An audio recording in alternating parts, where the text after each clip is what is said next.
Hey YouTubers, Mike Boards with the Mike Boards channel. Thank you for watching. If you're joining us from the previous video where we checked the expiration date and actually removed that smoke detector from its mount on the ceiling, glad to have you in this video. Step-by-step procedure on how to install a brand new smoke detector. Alright YouTubers, in front of us is the old smoke detector, which we have already removed in the previous video, and we took this old smoke detector with us to our local Home Depot because we wanted to match it. We wanted the exact same smoke detector as the old one to match all the other detectors throughout our house. However, this is over 10 years old, and with this new detector, over the last few years, the electrical connection point has changed. And on the old detector, you have a 3-point electrical lead system right here. And with the new detector, however, same actual model number, you have a newly designed connection point. With that said, let's go ahead and open up the box. All right, with the box open, the very first thing is the actual wiring, and there is the brand new connection point. As you can see, it is different. Set that aside, and we'll continue pulling everything out. And as you can see here, comparing the two connection points, again, that is the old design there, and this is the new design. And here is the new ceiling plate. I'm almost positive that the old detector will not slide into and secure itself to the new plate. Vice versa, this brand new detector will not actually slide into place with the old plate. So we'll have to remove that plate from the ceiling. That's no worries. From here, it looks like this little part here, just carefully pull that up and off. And comparing the two, as you can see, they are exactly the same. This one's a little newer, so a little whiter. This one has kind of faded in color over the 10 years. And what we need to do is open up the battery door, and looks like it has a brand new battery. However, we are going to not use that battery. We are going to use a brand new Duracell battery that we are going to test. And once you remove this, pull out tab to activate backup battery, and I'm going to discard that.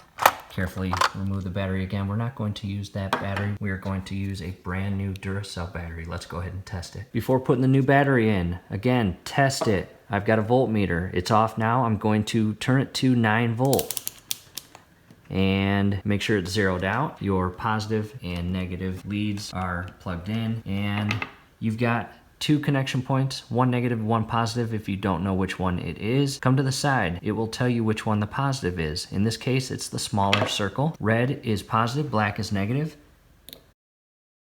And now look at the actual voltmeter. It has to be above 9 volts. If it's not above 9 volts, your detector will not like that. Those detectors are pretty stubborn and keen when it comes to the actual voltage in your battery. So this is above 9 volts. This battery is perfectly fine for your detector. In the event that it was 8.7 or 8.9, it's still a good battery for other things that take a 9 volt battery. However, your detector will not like it. So that is the importance of why you test your 9 volt battery before actually inserting it into your detector. At this point, we know the new Duracell battery is in great charged condition, and take a look at the position of the leads and how I'm going to insert this in the battery compartment, and make sure that is firmly secured. Go ahead and close the battery door and push and hold until you hear the 3 tones. It might be a little loud, but you want to hear all 3. At this point, that red light should go out, and from here, we need to go to the actual ceiling and remove the old mounting plate that belonged to the old detector. At the ceiling now, and this is the old mounting plate. Right now, we need to remove both of those Phillips screws.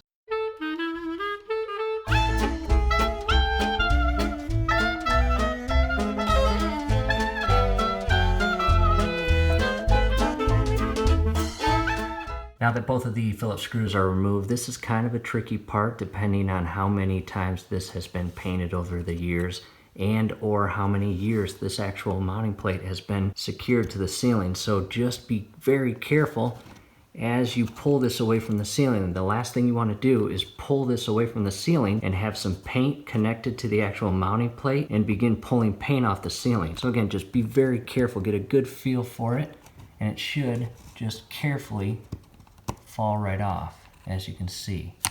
And let's go ahead and go grab the new plate. Back at the table, and again on the left hand side, the old detector, old mounting plate. The mounting plates are larger now with the new detectors, and the actual detectors are actually a little taller and a little thicker than the old detector.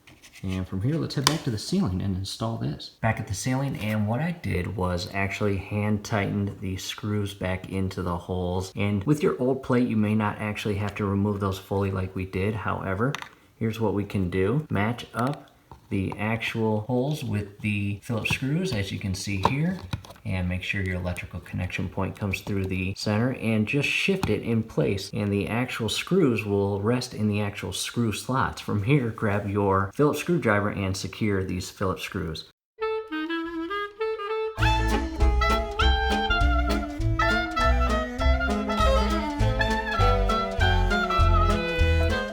At this point, get a good feel, make sure that this plate cannot shift off those Phillips screws. And at this point, let's talk about this electrical connection point. Again, this is the old style connection, 10 years old. They use a new connection point with the new detectors. However, you have two options at this point. You can remove all this wiring from those wire caps and throw this old connection point in the garbage, and then install the new connection point and the wiring into the actual proper connection points. Or option two, I'll show you it. Back at the table again, left side old detector, new side new detector, new wiring connection for the detector. And at our local Home Depot, we actually bought these smoke alarm adapters, which are awesome because this is the old style connection point and this is the new connection point. So again, option number one was what we just talked about at the ceiling. You can remove the wiring from the wiring caps and install this, or if you don't want to bother with any of that, because you'll have to shut the entire system down power wise to your house just for safety purposes, you do not want to get electrocuted. Obviously that would not be cool. However, this is an easy to install, just plug in connector, as you can see. So again, old style connection,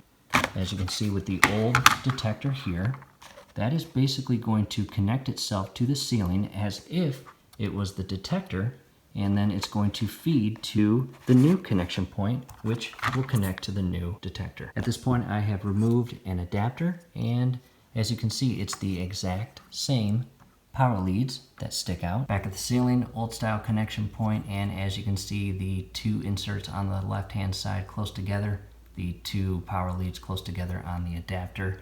And I'll need both hands. However, the way you are going to do this, align the leads properly, and notice these little teeth or prongs, one right there and one right there. They stick inward toward the leads.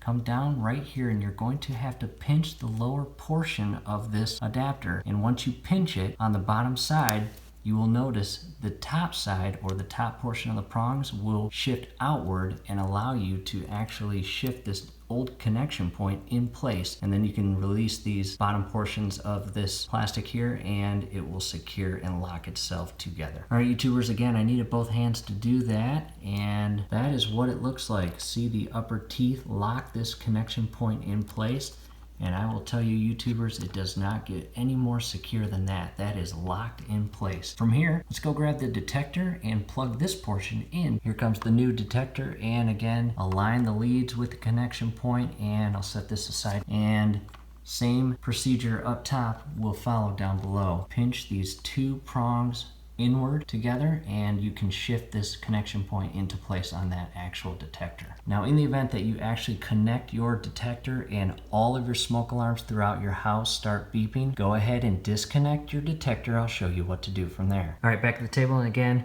in the event that you try to install your new detector, and once you did, all of your detectors throughout your house started making noise, go ahead and remove it, take the battery out. We need to drain any hidden electrical power in this detector, and this is how you will do it. Push and hold the button, and if you have electrical power stuck in here, it'll make a draining sound. If you hear no sound, electrical power is fully removed from the detector. And as you can see, pretty weird sound. Push and hold it for about 10 seconds, and just make sure all of that hidden electricity is out of this detector.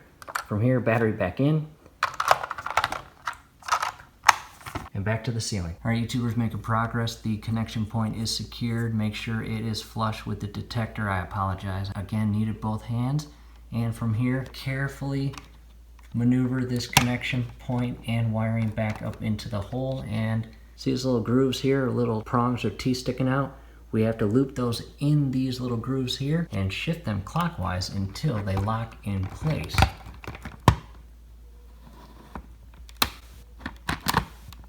Just like that, and get it on there pretty firmly. And the final step is to test it and verify that it is communicating with your remaining detectors. Push and hold the button, and once you do that, this new detector will beep, and you need to listen to all of your other detectors and verify that those are beeping at the same time. It will be a little loud. Make sure you prepare yourself with some ear protection. Push and hold, and again, we want all detectors to beep at the same time.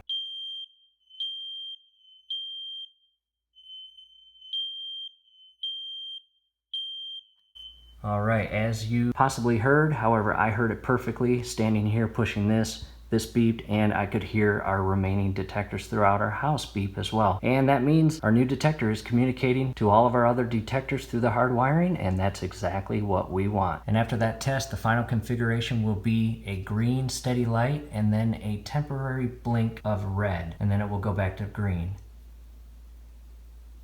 as you can see here. From here, take a few minutes and go throughout your house and go to all the other smoke detectors and verify that they are doing the solid steady green light and then a quick red blink and then immediately back to green. If you do that and all of your detectors are doing that, every single detector is in its proper and safe configuration. That's it, YouTubers. As you can see, pretty friendly DIY project. Hey, do us a favor. Below the video, you will see that thumbs up icon. Click on that, like the video, subscribe to the channel. Definitely go to your settings, turn on your YouTube notification bell. Hey, once you do that, every video that we upload, you will be notified. You will be able to stay up to date with us. That will be awesome. Thanks again for watching.